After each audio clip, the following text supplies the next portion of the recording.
Baik, Assalamualaikum warahmatullahi wabarakatuh. Waalaikumsalam warahmatullahi wabarakatuh. Sobat-sobat siapa? Pada kesempatan kali ini, bulan Abah baru pulang dari Makassar, menghadiri suatu pelatihan yang ditujukan untuk para UKM. UKM yang terpilih oleh PT Telkom untuk bisa meningkatkan bisnisnya dari yang semula UKM berkiprah di kancah domestik. Nah, sekarang dilatih untuk bisa menjadi eksportir. Dan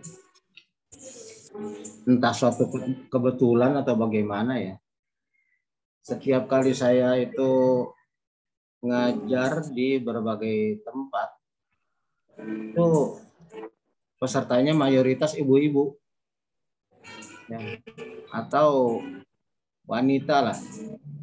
Dari 30 orang peserta per angkatan per pelatihan itu, boleh dikatakan laki-laki itu tidak sampai 10. Selebihnya adalah kaum wanita. Dan kalau di daerah ini banyak yang ibu-ibu. Nah, pada malam ini dalam podcast kali ini Abah ditemani oleh 2 orang teman yang berasal dari Kalimantan Selatan. Ibu ini adalah para UKM yang dipilih oleh PT Telkom untuk mengikuti pelatihan bagaimana memulai ekspor. Jadi kita coba untuk ngobrol-ngobrol dengan kedua ibu ini, bagaimana sebenarnya minat mereka untuk mengembangkan bisnisnya dari domestik menjadi eksportir. Tapi mungkin sebelum melangkah lebih jauh, ngobrol sana kemari, ada baiknya masing-masing memperkenalkan diri dulu, ya, nama siapa, lalu kemudian dari kabupaten mana, serta produknya apa. Saya persilakan mulai dari Bu Nurlela barangkali ya. Silakan Bu Nurlela. Assalamualaikum warahmatullahi wabarakatuh. Nama saya Nurlela Buhari. Saya owner dari Cantika Sabena. Kami berdomisili di Kabupaten Sopeng, Sulawesi Selatan. Dan teman saya ini, silakan. Assalamualaikum warahmatullahi wabarakatuh. Nama saya Siti Hadijah, asal Parepare, owner Kerang Indah, usaha dari kerajinan kerang. Alamat Parepare, Sulawesi Selatan. Sopeng dengan Parepare itu ke Makassar jaraknya berapa masing-masing? Berapa lama perjalanan? Masih jauh Parepare, Pak. Parepare. Kalau Sopeng dari Makassar kurang lebih 180 km. Ditempuh dengan perjalanan darat kurang lebih 4-5 jam. Pakai lewat jalan tol nggak tuh? Ada jalan tol? Tolnya sedikit aja, Pak. Soalnya kan hanya dari hotel terus lewat tol sampai bandara Maros, habis itu kan tol lagi. Oh, selebihnya jalan biasa ya? Bukan jalan tol ya? Oh gitu. Kalau dari Parepare gimana? Ada tol nggak? Sama, Pak. Sama tolnya Makassar tuh. Oh, sampai situ doang ya? Sampai Maros. Belum ada ya? Oke. Bu, sebelum kita ini lagi berbincang lagi, tolong dikasih lihat barangkali ya produknya, dikasih tahu teman-temannya apa, produknya terus dikasih contohnya dilihat gitu, diperlihatkan ke kamera. Silakan Bu. Ya. Jadi kalau kami Cantika Sabena itu punya produk ada tenun. Jadi ini tenun gedongan. Kalau di Bugis di tempat saya namanya tenun walida. Ini dengan menggunakan benang pakan dari Surat Sutra, dari benang ulat sutra. Kita ada batik juga. Ada batik yang mana batik ini mengangkat motif tetap dengan khas Bugis Makassar, ada lontara. Nah, kebetulan saya daerah asalnya dari Sopeng yang dikenal dengan Kota Kalong, jadi motif-motif khas kami itu antara lontara yang dimis dengan motif-motif Kalong. Kami juga ada hijab yang tetap menggunakan motif-motif daerah. Iya. Ini hijab segi 4 dengan motif-motif kelelawar dan lontara. Kenapa di Sopeng kok ini Kalong? Ya, di Kota Sopeng itu disebut Kota Kalong karena di pusat kotanya kita, di jantung kotanya kita itu hidup ribuan kelelawar atau kalong. Oh gitu. Biasanya kelelawar itu kan di gua atau di hutan. Nah, ini kita di pusat kotanya kita, di jantung kota. Makanya motif-motif kita ciri khasnya itu ada kalong-kalongnya. Oh gitu ya. Jadi batiknya itu motifnya motif kalong ya. Ya kalau Bu Hadijah gimana? Bu Hadijah Ya, silakan. Oh iya. Oh, makasih banyak Pak. Ini saya dari Parepare. Kan Parepare itu Pak pesisir laut. Daripada dibuat banyak kerang dulunya, saya ambil inisiatif bagaimana ini bisa kerang, bisa menghasilkan uang, bisa memberdayakan masyarakat di sana. Nelayan kan kebanyakan nelayan Pak. Jadi saya ambil inisiatif membuat bahan kerajinan kerang supaya Bisa dikasih lihat Bu. Ya ini Pak, lihat. ini dari kerang mutiara. Apa yang itu besar bentuknya? Itu yang ini botol Pak, hand sanitizer. Yang ini kerang mutiara yang sudah dilumatkan. Yang ini Pak. Ya. Terus ada lagi? Ini saya ambil ini keran darah. Saya buat begini kan kebanyakan anak-anak dia suka boneka, bisa jadi souvenir. Ini tempat pernik. Tempat pernik. Bisa dibuka Bu biar kelihatan lebih jelas. Iya Pak. Ya bisa dibuka biar lebih jelas.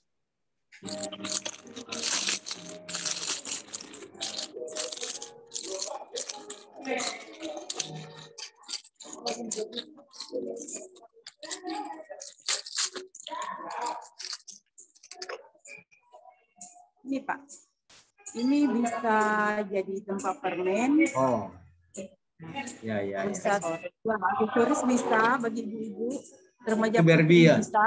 Boneka Barbie. Ya, boneka Barbie Pak, yang ini. Ya. Unik. Masih banyak lainnya Pak, ada dari lampu, dari hiasan dinding. Iya. Kerangnya banyak ya di sana ya? Karena di pesisir ya. Itu kerangnya kita beli atau kita ambil aja?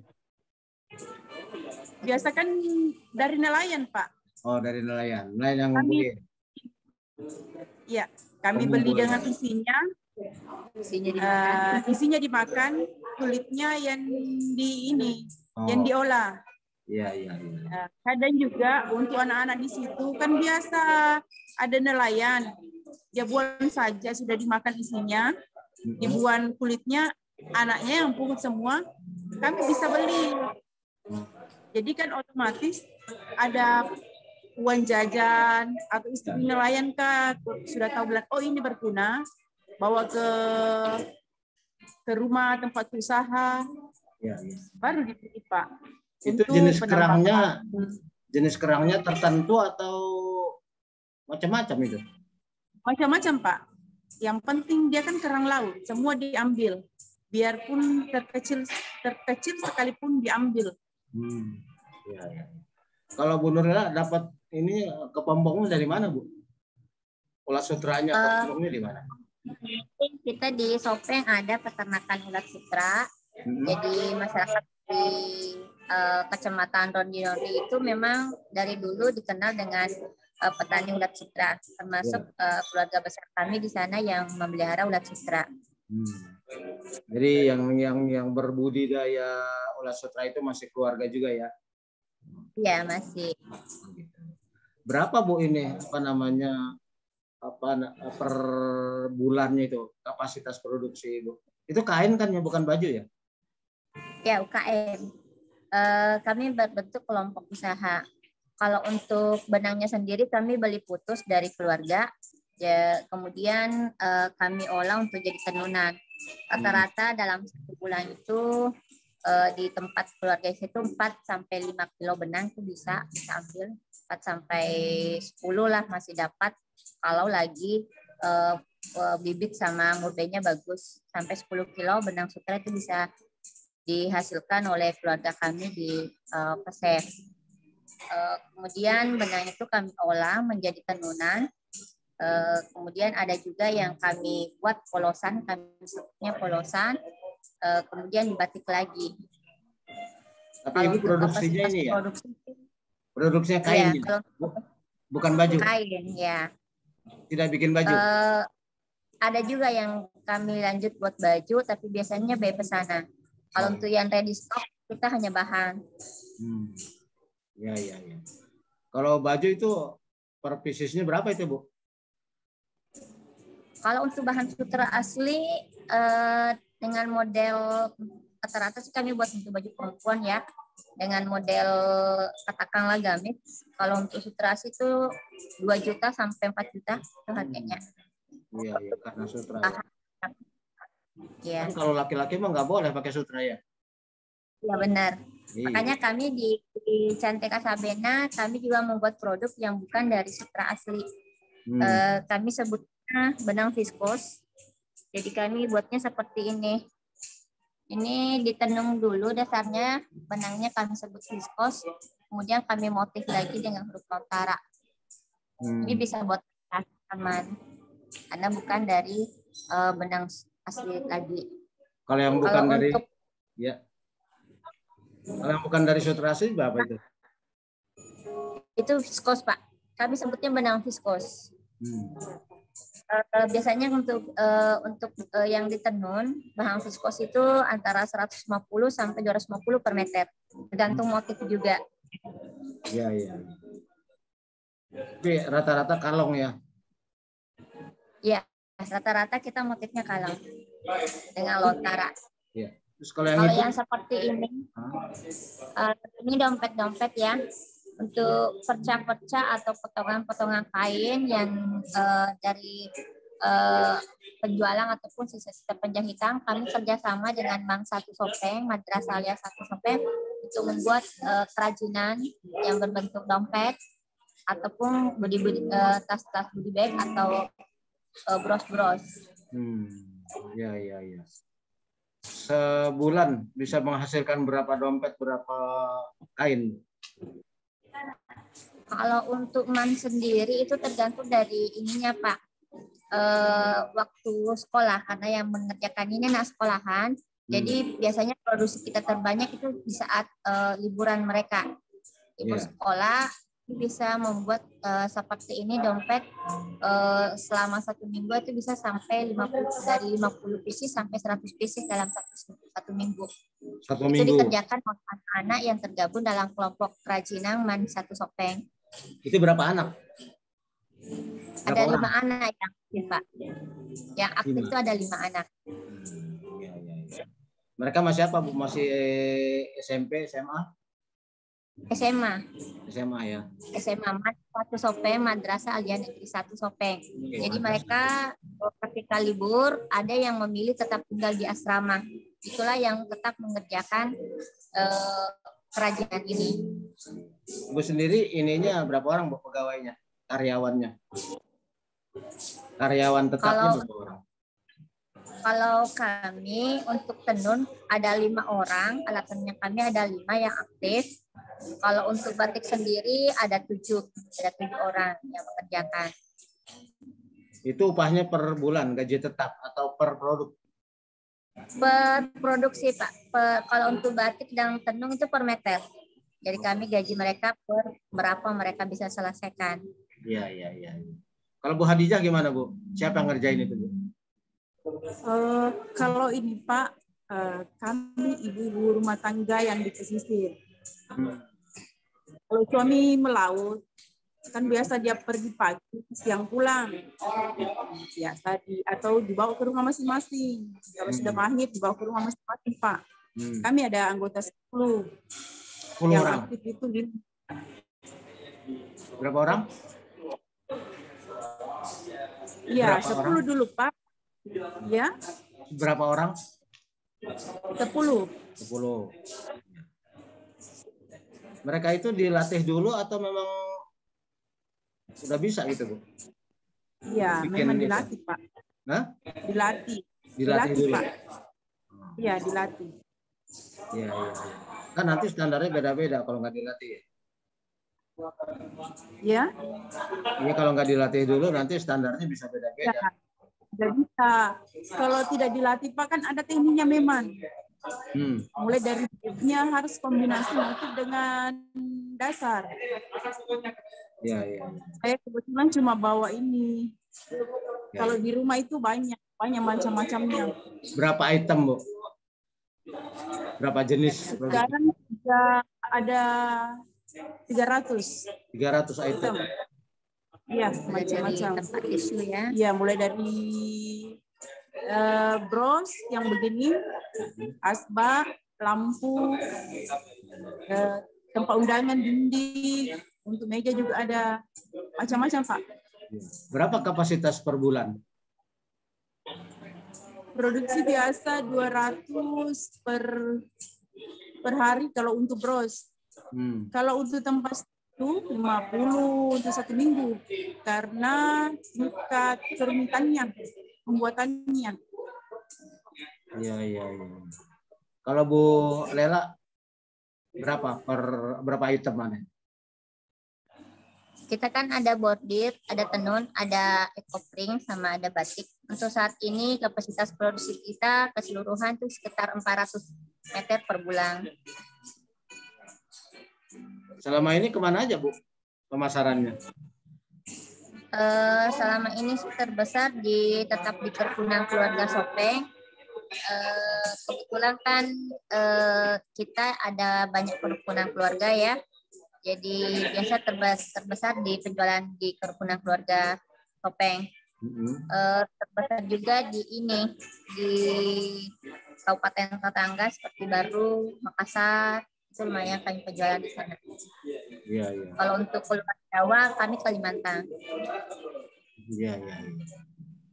Terus kalau kita ikut pelatihan bagaimana memulai ekspor, itu kan harapannya bisa jadi eksportir, ya kan? Kira-kira Ibu untuk bisa jadi eksportir dengan permintaan besar tuh sanggup, Bu?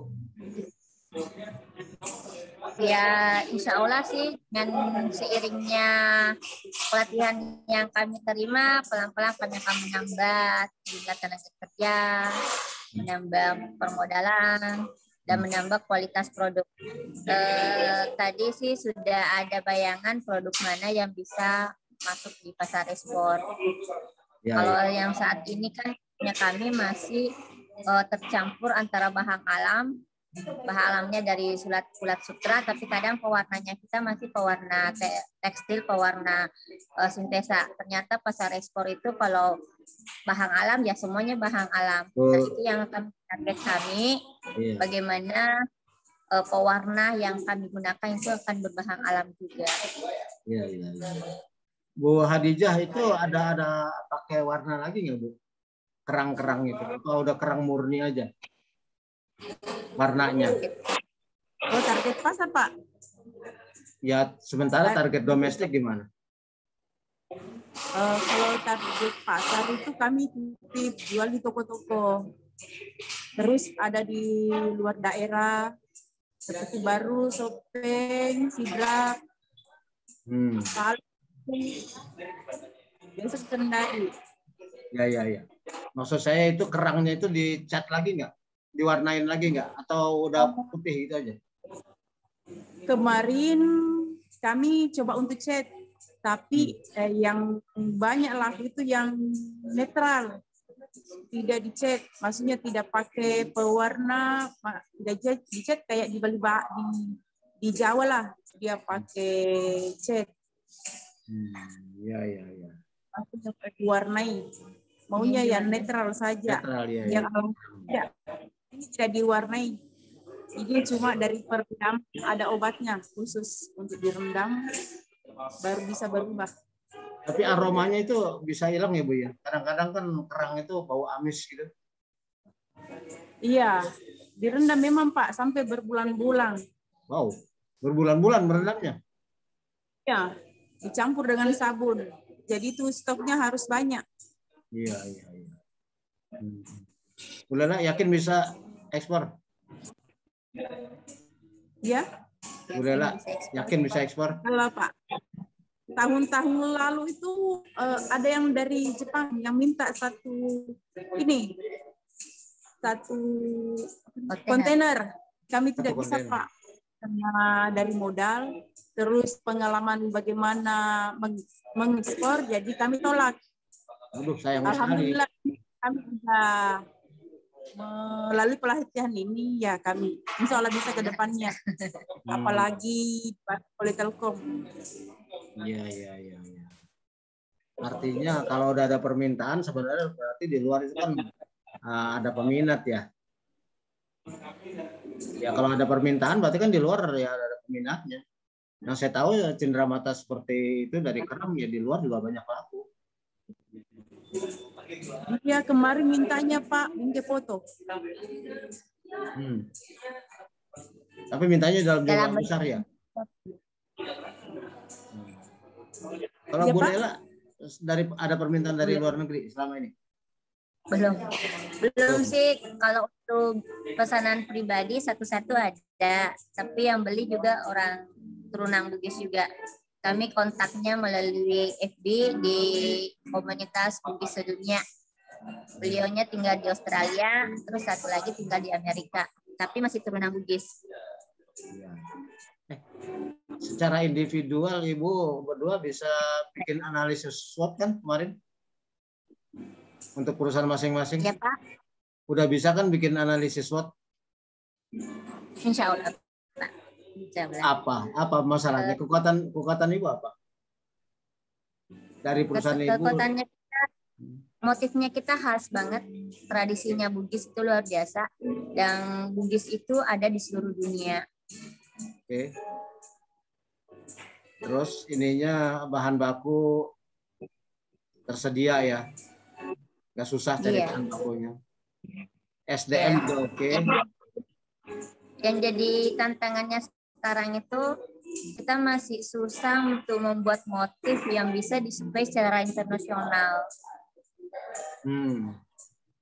Itu Ibu harus sering-sering itu buka internet, buka trade map. Ya itu harus sering-sering lihat kira-kira di pasar di suatu negara itu motifnya seperti apa gitu. Dan mereka juga pakai sutra nggak? Di luar itu sutra gimana? Setahu Ibu? Penggunaan sutra untuk kain kalau di luar negeri gimana? Ada sih Pak, ada komunitasnya juga yang cuma kalau untuk sekarang ini kami masih terkendala di modal sih kalau untuk ekspor juga, karena kan lama barunya prosesnya. Kalau untuk pasar rasa ada Pak, ada.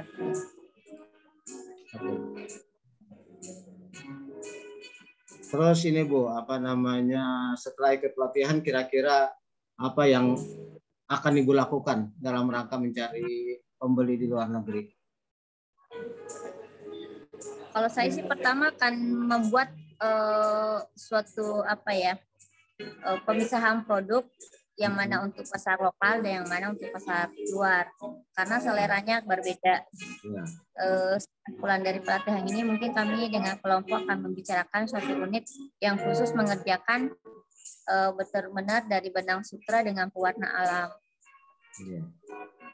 Kalau pewarna alamnya biasanya apa tuh Bu? Untuk pewarna alam sendiri itu Pak ada ilmunya juga. Biasanya sih kalau untuk pewarnaan benang itu ada berbagai macam tumbuhan, yang untuk pewarna alam sendiri juga saya masih agak lemah, jadi masih harus belajar lagi karena kelemahannya itu masih suka luntur. Tapi kemarin Ibu bilang permintaan domestik aja belum bisa dipenuhi. Iya. Benar, Pak. Benar, masih kadang keteteran dengan permintaan domestik. Tapi ada impian mau keluar, mau pasar keluar coba. Kapan itu kira-kira bisa direalisasi? Kan kita harus punya target. Berapa tahun lagi kira-kira? Ya 2 tahun lah Pak, insya Allah. Wah, Hadijah gimana? Mungkin akhir tahun ini saya harus belajar pewarna alam dulu. Oke, sip. Yang target terdekat saya harus kuasai dulu pewarna alam. Itu target awal dulu. Bu Hadijah, dalam rangka ekspor apa Bu persiapannya Bu? Rencananya Pak, finishingnya dulu harus bagus betul, maksudnya harus halus. Berarti karena saya lihat di Bali sama di Cirebon kan ada jaringan di situ sama-sama pengrajin terang. Iya. Belum ini. Kalau di Jepara itu juga sangat bagus karena saya juga belajar dari sana. Itu teman-teman Bu. Itu suara berisik yang teman-teman. Ya? Itu teman-teman suaranya. Apa orang lain? Itu suara-suara ya, Pak. Teman-teman. Ya. Kami di lobi Pak, mohon maaf. Kami di lobi hotelnya banyak suara. Iya, tapi itu teman bukan? Mohon doanya Pak. Akhir tahun ini saya mau ke Jogja belajar. Mau belajar pewarnaan di Jogja. Bagus ya. Di rumah saya di Jogja. Iya. Oke, jadi memang kalau kita mau ekspor ya harus banyak belajar dulu persiapan-persiapannya, informasinya juga ya. Koneksitas, membangun mitra dan juga ya banyaklah yang harus kita kuasai sebagai persiapan. Oke, mungkin kita nggak usah terlalu panjang ya. Harapan Ibu ke depan dalam rangka ekspor apa Bu? Harapan saya sih kita tetap disupport ya. Pertama ini target saya tahun ini saya harus belajar pewarnaan dulu. Mudah-mudahan bisa di support Telkom untuk belajar pewarnaan. Habis menguasai pewarna alam baru akan menerapkan di produk-produknya kami. Bu Hadijah, harapannya gimana Bu? Kalau harapan saya Pak, kalau bisa studi banding ke ini pengrajin yang di Jepara. Karena saya lihat itu bagus-bagus semua, dia halus semua. Kalau bisa, saya secara langsung lihat betul bagaimana mengelola, bagaimana cara buat. Studi banding. Semoga satu pagi terapkan. Iya. Kan dilihat supaya bisa ditiru tapi tidak sama betul. TBM ya. Iya, maksudnya tidak sama teh tiru modifikasi. ATM. Ya, kalau bisa minta tolong. Ya. Karena saya tidak pernah sama sekali keluar daerah. Maksudnya keluar daerah studi banding. Berapa kali saya ini minta sama dinas belum. Ya. Maksudnya belum tercapai. Intinya kami mau belajar ya Bu. Belajar. Mau belajar dulu Pak. Mau belajar dulu. Lagi. Di belakang itu usaha sama modal. Kalau sudah SDM-nya tinggi otomatis akan ikut semua. Iya. Tadi belajar apa Bu? Tadi belajar hitung-hitung biaya, harga HPP, harga pokok produksi. Hari kedua costing and pricing ya. Pengemasan. Berarti yang market research belum ya, besok ya? Market besok Pak. Besok ya. Oke deh, mudah-mudahan dengan mengikuti pelatihan ini Ibu berdua dapat inspirasi untuk bisa membuat produk-produk yang bisa diterima oleh pasar luar negeri. Termasuk juga mendapatkan motivasi untuk mengembangkan produk supaya bisa memperluas pasar. Pasar domestik sudah terpenuhi dan kemudian mudah-mudahan bisa menembus pasar di luar negeri. Yang penting tekun ya Bu ya, karena sekarang selambat apapun kita berjalan, kalau kita terus tekun, istiqomah dalam arti nggak gampang putus asa, ya pastilah akan tercapai juga. Gitu. Makasih ya Bu Lela. Sayang sekali suaranya nggak terlalu ini ya, jadi kita jadi tegang dengerin suara, takut nggak kedengeran. Iya, mohon maaf soalnya kami di Pak banyak tamu, banyak suara, banyak tamu juga. Gak apa-apa. Baik, terima kasih. Saya kira itu saja. Tidak usah terlalu bagaimana ya. Tidak usah terlalu panjang. Saya akhiri. Assalamualaikum warahmatullahi wabarakatuh. Waalaikumsalam warahmatullahi wabarakatuh.